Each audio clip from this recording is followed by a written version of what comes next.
التجا کرنا کوئی مائی دا لال اپنے پتر باہر نہ بھیج. پورا ایک مافیا ہے, نیٹ ورک بنا ہوا ہے لوگوں کا ہیومن ٹریفکنگ کا. ہر لحاظ میں دیکھا ہر چیز وہ چیر پھاڑ ہوئی ہے.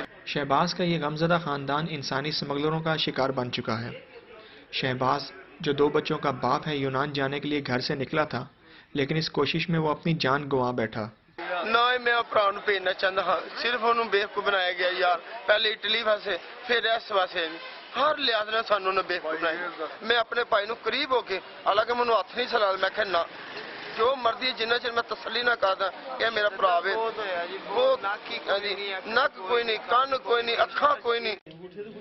FIA نے انسانی اسمگلروں کی ایک انتہائی مطلوب افراد کی فہرست جاری کی ہے, اور اس فہرست میں ضلع گجرات کے 25 سے زائد انسانی اسمگلر شامل ہیں.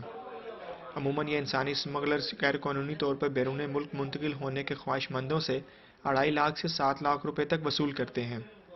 بعض اوقات ان میں سے کئی لڑکوں نے صرف 50,000 روپے کی رقم ادا کر کے بھی ایران کے راستے یونان پہنچنے کی کوشش کی, لیکن انہیں ڈیپورٹ کر دیا گیا. میں کوئی التجا کرنا کوئی مائی دا لال اپنے پتر باہر نہ بھیج.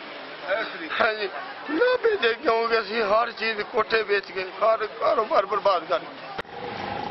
سماجی ماہرین کے مطابق غیر منصفانہ طبقاتی نظام, بے روزگاری اور دولت کی دوڑ ایسے معاشرتی عوامل ہیں جن کے ذریعے یہ انسانی اسمگلرز لوگوں کا استحصال کرتے ہیں. ضلع گجرات کے کئی گاؤں ایسے بھی ہیں جہاں یونان جیسے ممالک پہنچنا نوجوان نسل کا ایک خواب ہے.